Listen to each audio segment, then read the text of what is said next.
Hey YouTube, it's Marita. Welcome to another edition of the Nurse Lounge. And this is by request, okay? So keep on bringing those videos. Comment below what you want to see by request. This is an updated video. The last one I did this type was probably about 2 or 3 years ago. And the person saw that video and said, could I please do an update and to add in certain things? So being an RN while Black, part 4. You want to see what we're going to talk about today? Stay tuned. It's Dr. Marita P., registered nurse here, been a nurse for 18 years. I've been an educator for about 17 years, 16 and a half, 17 years, something like that. And I am doctorally prepared, and let's jump right in. So this is by request.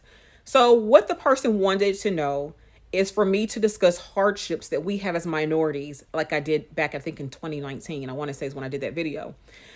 And she wanted me to add to that how we can, as Black women specifically, how can we elevate in the workplace being Black? She went in her comment and said, actually, I think I'm going to post it right here. But the last part of her comment was she wants to know how can we elevate ourselves in the workplace. Her last comment was, we can have all these degrees, but they still think we're dumb. So let's go ahead and tackle what she wants to talk about. So when it comes to hardships being a minority in nursing specifically, I had spoke on the fact, this is back in 2019, the original video, that again, the hardships I've had in terms of being a Black nurse, especially in white spaces. And I say it specifically like that because at the time I was teaching at a PWI. And at this PWI, I was one of the only, I think it's maybe 2 or 3 of us. However, several of them had assimilated. So if you know what that means, these other 2 Black instructors, educators had assimilated. They had their doctorate. I was working on my doctorate at that point in time. I think I was about a year or so away from getting my doctorate in that original video. So those 2 had their doctorate. I did not. I just had my master's degree at that point in time. I since now have had it. I graduated in 2020. And so yeah, there's that. But at that point in time, I was talking about how, speaking along time, talking about elevating. At this workplace, I would notice how I never got selected to move up there. So they would say, oh, you have to have a doctorate to be in said position. However, when they hired people, they would hire the person who has a master's degree. So why is it that I have to have a doctorate for that position, but they could come in with a master's degree? And then get this, and I may have mentioned this in the video. Guess who has to train them? Yep, me. So I have seniority, right? But yet I have to train you for the position above me, which I'm qualified for. Based off of the criteria in which you had to come in because you only had to have a master's degree, but I had to have a doctorate that I was working on. So those are the kind of hardships we're talking about. So in terms of the others assimilating, I lost myself in that job. I really lost myself in terms of who I was in that job. And, you all have seen me when I wear, wigs and when I wear my natural hair. And I have no qualms about doing either one. I wear what I want to wear based off of either usually time. As you know, natural hair is harder to work with. And sometimes when you have to get up, get kids ready for school and go to work, I don't have time to do hair and put products in and hope it acts right. So I never really felt comfortable wearing my regular hair, my normal, my hair growing out my head in that work environment because of the fact that it was a PWI, number 1. And number 2, if I wore my hair like this, a wig, which is what this is, and it was a straight wig or, something with a loose curl, something like this. Oh, you are so beautiful. I love your hair. But I also seen how they treated the other ones who tried to wear their natural hair and they were like, something's different about you. So I already knew how they was going to act when people do that. But see, now I'm in my space where I can be who I want to be. And I encourage you to go somewhere where you can be truly who you are. Because what ends up happening is if you're losing yourself to them, what are they gaining and what are you losing? So for me, I found that when I stayed true to myself and didn't assimilate, didn't do that code switching, stood true to my standards, had boundaries. They had a problem with the boundaries. They had a problem with the standards. They had a problem. The students even had problems with it because it is a PWI. Again, the students were also Caucasian, most of them anyway. So I found that those said instructors would undermine me a lot. So it would be, or people who are above me in terms of what undermine me. So the person that I'm going to train, right? I'm training this person. I'm training this person to be my boss. And then we would have policies in place and I would follow the policy. I'm following policy. These are not things where I'm doing something that I'm not supposed to do. I'm following policy. And then they would take it upon themselves when a student complained about following policy. And then they would go back and change it for them, but not have a conversation with me about it. It made me look like the bad guy. Oh, she's so strict. I'm following your policy. You have a situation in which they are undermining you and the students are undermining you. And then they want to portray as if you're the problem. You have we don't know how to talk to you. And, they don't have to follow the rules, but you have to follow the rules, or you try to follow the rules and then they don't. So you look like you're the bad person. That's what I was dealing with. So those were the hardships that I was having. Since that video, I've since left that institution. And when I left the institution, I finished school in 2020. And so this is kind of like an update video, really.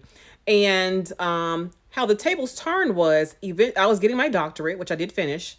But when I finished my doctorate, that same person who was my boss, I ended up leaving that job, who was my boss, she ended up going to get her doctorate as well and asked me to help her with part of her research. And, because I know how hard it is for us to get our research done, I went ahead and did it. It took me 5 minutes to do my part of the research for her.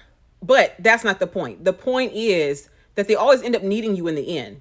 But yet we get no help, no assistance, no nothing. We're the bad person. We're this, we're that, and the other. She, I think, still teaches there. I have since went on and went to a HBCU. So when I went to the HBCU, that is when I at most felt like I was at home. I did not attend the HBCU for my own personal schooling, undergrad or graduate level, but I do teach at one. And I can tell you it's a world of difference.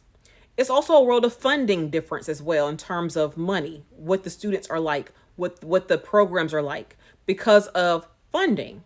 So I've learned that about the differences between them. What I will say is this, though. I have since got me back, and I definitely don't take no mess, period. I still teach at a PWI, at another one, not the same one. And when I go back and forth, I can really feel the difference. So like, for instance, let's just use titles, right? My title is doctor because I have a doctorate. No other reason. And at the HBCU, it is understood, it's respected, it's not a problem. The students call you professor or doctor. Your colleagues call you doctor, and your name or whatever. But at the PWI, they won't even try to call you by your credentials because they all using their first names over there. Now, if that's what you want to do, that's perfectly fine. Use your first name. I'm talking about the educators. But when I come in and say I'm going to be addressed by my title, the faculty didn't really have a problem with it, but the students did at the other PWI. And I'm kind of like, I'm the only one not the only one had a doctorate. But the thing is, because I require to be addressed how I want to be addressed, that's a problem. When you all out here using pronouns, he, she, they, we, whatever we're trying to do, and you want to be called by your pronoun or whatever happens to be, but I can't be called by my title, that's the kind of stuff that still goes on today. Like the person who had this comment who requested this video said, we can't have nothing. So her next part of the question was, how do we elevate in the workplace when we have these situations happen? The one thing I will say about elevating in the workplace is know what you're up against. The higher we go, the harder and more lonely it is for us. The higher we go in our education specifically, or even roles. So let's say you're doing something non-nursing, but you are going to be the C-suite, corporate, basically. It's not going to be a whole lot of you up there. So are you going to find yourself assimilating? Or are you going to stay true to who you are? Will you wear your natural hair? Will you not? Will you wear both because that's what you want to do? What will you do? So sometimes for us, unfortunately, we have to move around. What I mean by move around, we have to go get other jobs. We will find that people who have less education will get the higher paying jobs than we have. And we have the qualifications, experience, and the degree that's required for it. But we don't get those jobs. We're not respected in that sense. We're just not. So one thing I want you to do when it comes to situations like that is always elevate yourself by being ready to move when you need to move. I want you to elevate yourself by having the mindset that I have something that somebody else doesn't have or that they want. I want you to elevate yourself with the mindset that we, as in minorities, have something that they want. No one will be trying to hold us back if we wasn't valuable. Think about that. If it's something you care nothing about, right? You could care less what they do. If you wasn't valuable to begin with, people wouldn't be trying to hold you back. Now, when we learn our value, that's when we're going to be a force to be reckoned with. And slowly but surely, people who look like me are learning that we have some power. If we are minorities, black women specifically, and we are the highest educated, why do you think that is? Why do you think that is? Because we're out here doing it. So you're going to find yourself in a lot of situations, especially when you are in white spaces, is what I call it. When you're in white spaces where you're going to feel like you're inadequate. You're going to feel like the imposter syndrome. I did a video on that before. Imposter syndrome. Be mindful of that. That is basically when you feel like you are not worthy of being in said environment. That you know things and you can't share those things. Imposter syndrome is like, okay, I shouldn't be here. I'm not worthy of this. I don't want to speak up to say, oh, I know the answer to that. I don't go for that position because I don't know how they're going to receive me because of what I look like. It is time for you all to build the confidence to say that I am definitely who I am, and people are not going to like you because you're confident, because you're beautiful. I'm talking about the black women. Now, for the male nurses who are black, you are handsome. You are beautiful as well. You have something that people don't have. You're a threat. And when you're a threat, people try to do what to things that are threats? They try to silence them, bring them down. How can I bring you down? I can bully you. I can be passive aggressive towards you. I can be manipulative towards you. I can do all those different things, and that's what's going to tear at your confidence. And when they can't get at your confidence and they can't get at nothing else they have, they will go after your looks, your education. They'll sit there and say, oh, you got a degree from a diploma mill. I get that. I get that a lot. You got a degree from a diploma mill. Okay, well, whatever. Call the board of nursing. Whatever. Because I'm still using the title. We have to get out of the habit of trying to basically convince somebody else that we are worthy of whatever it happens to be, that we're worthy of that job, we're worthy of that car, we're worthy of that house, we're worthy of that whatever it happens to be. I don't have to convince anybody of that because I'm the one who put in the work to be to where I am. And if they want to achieve the same thing, then put in the work and they can do it too. We must also be people who are not the crabs in a barrel mentality, who come back and help people, reach behind you and pull a sister up, pull a brother up. Because we don't have that too readily in our community. And if we could do that, then we really would have power then. And that's what the fear is. And that's the truth. So the hardships I have had, I have not even overcome. We still have those hardships. I still have them. And I have a doctoral degree. I'm not at that job anymore. I left that job. I went to HBCU. Then I got another job at a PWI. And I'm telling you, the hardships are still going to remain as long as you are living. It is how you handle them based on who you are and how you decide that you want to live your life. And the fact that I'm going to walk out of here and I'm going to be confident in my approach, how I do things, and nobody will stop me from doing what I want to do because nobody is stopping them. So you go get that job. You apply for that job. You sometimes we have to say, you know, I'm just going to stay here long enough to get the experience I need to get, then I'm gone. Which I actually recommend that to anybody. There's no such thing as loyalty anymore to a job. Why? We don't have pensions anymore. Most jobs anymore don't have pensions. The best thing to do is to move around. This is for anybody to move around. But when it comes to us specifically, if you're trying to achieve something, you may have to move around. You want that position? What are you willing to sacrifice for that position? Are you willing to sell your soul for it? For some people, that's what it's worth. For me, it's not. I've never wanted to be in management just for the sake of saying I'm in management because I'm not going to sell my soul to anybody. In the nursing arena, especially in the clinical setting, you're going to sell your soul to somebody. So whatever you're trying to do, when you are wanting the respect, you have to demand that respect. You don't settle for something that you don't want. If they want you to say, no, here we address everybody by first names, and that's not how you want to be addressed.